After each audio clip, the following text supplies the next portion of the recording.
In 1900, heart disease was rare. Cancer was rare. Type 2 diabetes was rare.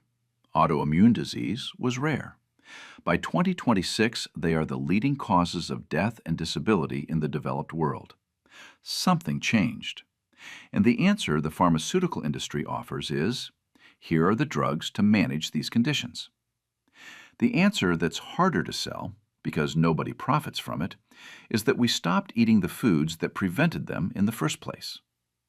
The biblical diet wasn't a spiritual choice alone. The foods emphasized in Scripture, the 7 species of Deuteronomy 8:8, the provisions described in the wisdom literature, the dietary laws of Leviticus, were a nutritional and medicinal system that produced population-level health outcomes we haven't seen since. Today, I'm going to show you 7 of the most powerful of those foods. Each one was replaced by something cheaper, more convenient, and less effective. Each one has a body of modern clinical research documenting exactly what we lost. Stay through to number 3, because that superfood appears in the Psalms of David, was studied in a clinical trial that produced results so dramatic the researchers published them in a cardiology journal, and has been sitting in your grocery store for less than $5 this whole time. Superfood 1. Lentils. The meal Esau traded his birthright for, and what it tells us about ancient nutritional wisdom. One of the most famous meals in Scripture is lentil stew. In Genesis 25:29-34, Esau returns from the field, exhausted and famished, and trades his birthright to Jacob for a bowl of red lentil stew. Readers often focus on the impulsiveness of Esau's bargain. They rarely ask, why lentils? Why was this the food that Esau was so desperate for? Because in the ancient world, lentils were understood to be profoundly restorative food, dense with nutrition in a way that few other foods matched. And modern nutritional science confirms that intuition with striking precision. Lentils are one of the most complete food sources in existence. They deliver high-quality protein, roughly 18 grams per cooked cup, along with iron, folate, magnesium, potassium, and extraordinary amounts of soluble fiber. That soluble fiber does something specific that modern dietary recommendations are only now catching up to articulating clearly. Soluble fiber from lentils forms a gel in the digestive tract that slows carbohydrate absorption, dramatically flattening blood sugar spikes after meals. Clinical research published in the Archives of Internal Medicine found that high legume consumption, primarily lentils and beans, was associated with significantly lower rates of heart disease, improved blood sugar control, and reduced incidence of type 2 diabetes. A meta-analysis in the American Journal of Clinical Nutrition confirmed the cardiovascular protective effects across multiple large population studies. Lentils also feed lactobacillus and bifidobacterium populations in the gut, the same bacteria targeted by expensive probiotic supplements. The fiber feeds what probiotics try to restore. Esau was famished and exhausted. He knew what he needed. He needed lentils. His body told him. 3,000 years of history and a library of clinical research confirms his instincts were right. Superfood 2. Barley. The grain of prophets and soldiers that we replaced with something that's making us sick. Barley is one of the 7 species of Deuteronomy 8:8, the foods God specifically promises the Israelites in the Promised Land. It appears throughout Scripture as a staple grain, in the feeding stories of Elisha in 2 Kings 4:42, in the fields of Boaz, where Ruth gleans in the book that bears her name, in the feeding of 5,000, where John 6:9 specifically notes the 5 loaves were barley loaves. Barley fed prophets, soldiers, and common people throughout the biblical world. It was the grain of daily life. We replaced it with refined wheat flour, and that replacement has contributed to one of the largest chronic disease crises in human history. The key compound in barley is beta-glucan, a specific type of soluble fiber with a peer-reviewed, FDA-recognized health claim for cardiovascular disease reduction. The evidence for beta-glucan is so strong that it is one of only a handful of food components allowed to carry a health claim on food packaging in the United States. Clinical studies have shown that beta-glucan from barley reduces LDL cholesterol significantly, an effect consistent across dozens of randomized controlled trials. The mechanism involves beta-glucan binding to bile acids in the intestine, forcing the liver to convert cholesterol into new bile acids, thereby reducing circulating cholesterol levels. This is precisely the same biological outcome targeted by statin drugs, without the muscle pain, liver stress, and CoQ10 depletion that statins produce. Additionally, beta-glucan dramatically reduces the glycemic index of meals, slowing glucose absorption and reducing insulin spikes. For populations that ate barley bread daily, this effect would have produced metabolic health outcomes we now struggle to achieve with pharmaceutical intervention. Barley is whole grain, cheap, available, and clinically validated for cardiovascular protection. We replaced it with a refined flour stripped of its fiber, and then invented an entire pharmaceutical industry to manage the cardiovascular disease that followed. Superfood 3. Pomegranate. The royal fruit of the Psalms, with a cardiology study that changed the conversation. This is the one I mentioned at the beginning. Pomegranate appears throughout Scripture as a symbol of royalty and divine blessing. In Exodus 28:33, God instructs that pomegranates be embroidered in gold and blue and purple on the hem of the high priest's garment. In Deuteronomy 8:8, it is one of the 7 species of the Promised Land. In Song of Solomon, it appears 5 times as the ultimate expression of beauty and richness. In 1 Kings 7:18, pomegranates are cast in bronze to ornament the pillars of Solomon's temple. This was not a casual fruit. This was a fruit associated with the divine, with royalty, with the most sacred spaces in Israelite life. And in 2004, a cardiology study was published that should have changed everything. Researchers at the Rambam Medical Center in Israel studied patients with severe carotid artery stenosis, dangerous narrowing of the arteries leading to the brain, a condition that causes stroke. Patients who consumed pomegranate juice daily for 1 year showed a 30% reduction in the thickness of arterial plaque. The control group, who consumed no pomegranate juice, showed a 9% increase in plaque thickness over the same period. The difference between the two groups, a 39% swing in arterial plaque progression, represents a dramatic clinical result by any standard. The mechanism is the extraordinary polyphenol concentration in pomegranate, particularly punicalagin, found only in pomegranate, and anthocyanins. These compounds reduce LDL oxidation, the process by which cholesterol becomes inflammatory and begins accumulating in arterial walls. They reduce systemic inflammatory markers. They improve the function of arterial endothelial cells, the lining of blood vessels. Subsequent research has confirmed blood pressure reductions, cholesterol improvements, and anti-diabetic effects. The combination of cardiovascular, metabolic, and anti-inflammatory properties in a single fruit is without parallel in the evidence base for whole foods. Solomon decorated his temple with it. God promised it as one of 7 perfect foods. Modern cardiology spent 50 years ignoring it, and then published a study that explained why the ancient world knew it was special. Superfood 4. Dates. The fruit that sustained desert travelers for millennia, and what it does for blood pressure. Dates appear throughout Scripture as sustenance, celebration, and symbol. In Deuteronomy 34:3, the Jordan Valley is called the city of palm trees. The righteous, in Psalm 92:12, are compared to a flourishing palm. Deborah judges Israel from beneath a palm tree in Judges 4:5. Date palms provided shade, building material, and food across the entire biblical world. And dates, as a food, are one of the most nutrient-dense natural foods in existence.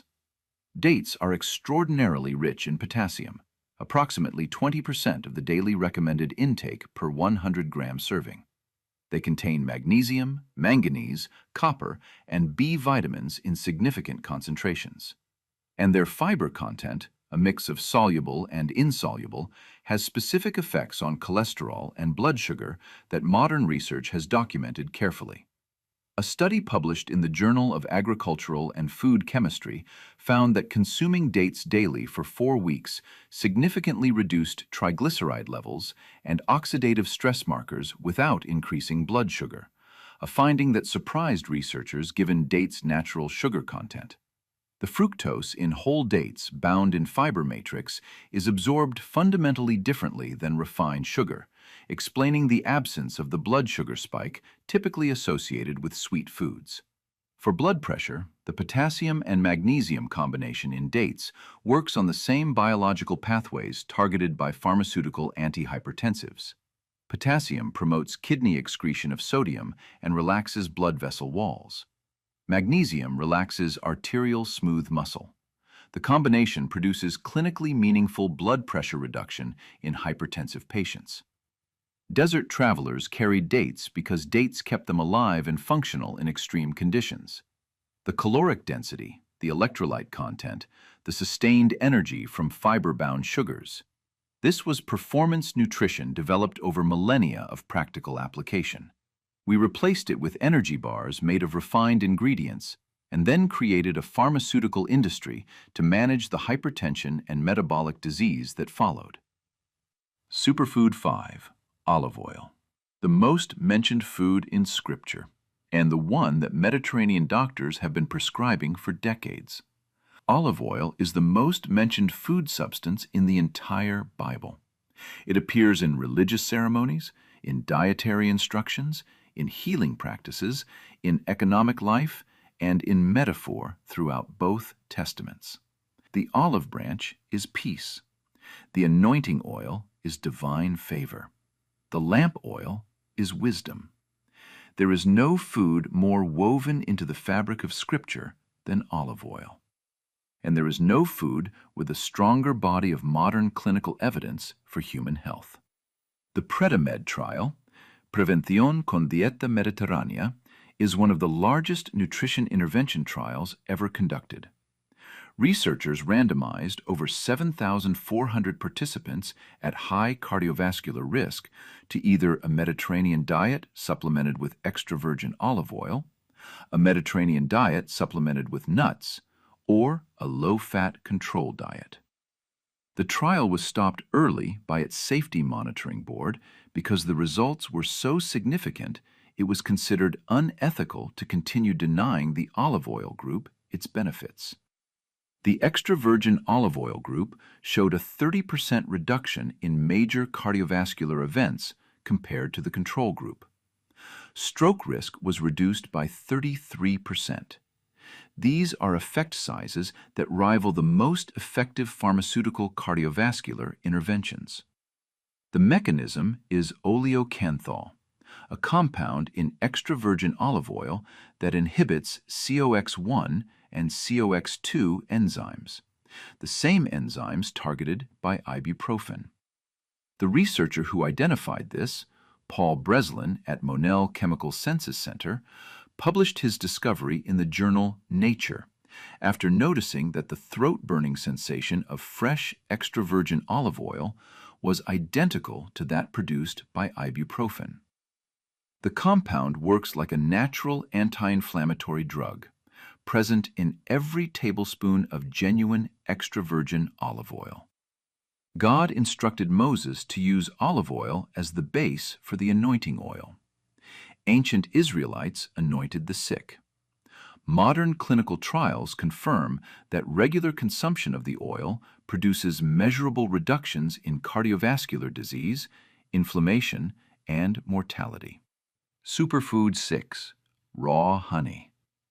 From the land of milk and honey, and what medicine is rediscovering about infection. The phrase land of milk and honey appears 20 times in the Hebrew Bible. Honey is described as a gift, a reward, a pleasure, and explicitly as medicine. In Proverbs 16:24, pleasant words are like a honeycomb, sweet to the soul, and healing to the body. In 1 Samuel 14:27, Jonathan eats honey in the forest, and his eyes are brightened. In Ezekiel 3:3, the word of God is like honey in the prophet's mouth. But the most medically significant reference is in Proverbs 24:13. Eat honey, my son, for it is good. The simplest instruction, and the modern evidence base for it is extraordinary. Raw honey, unprocessed, unheated, with its enzymatic activity intact, contains hydrogen peroxide, methyl glyoxal, defensin-1, and a range of polyphenols that give it genuine, clinical-grade antimicrobial properties. The research on honey for wound healing has reached the level of pharmaceutical use. Medi-honey, a medical-grade honey wound dressing, is approved by the FDA and used in hospitals for infected wounds that have failed to respond to antibiotic treatment. A systematic review published in the Cochrane database, the gold standard of evidence-based medicine, found that honey dressings healed mild burn wounds faster than conventional treatment.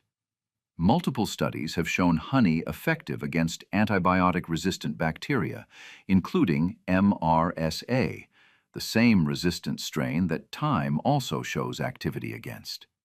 For upper respiratory infections, a randomized controlled trial published in BMJ Evidence-Based Medicine compared honey to usual care for acute cough in children. Honey was superior to antihistamines and had comparable or better efficacy to dextromethorphan, the active ingredient in most over-the-counter cough syrups, without any of the side effects. The land of milk and honey was a promise of abundance and healing. The honey part of that promise is clinically validated. We replaced it with refined sugar, synthetic sweeteners, and pharmaceutical cough syrup. The outcomes speak for themselves. Superfoods 7.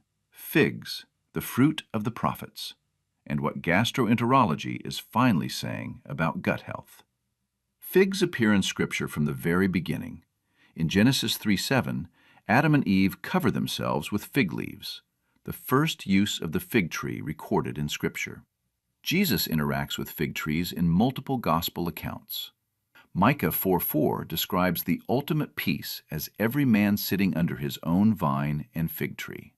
The fig is woven into the entire biblical narrative, and modern gastroenterology is producing research on figs that the ancient world would have recognized immediately.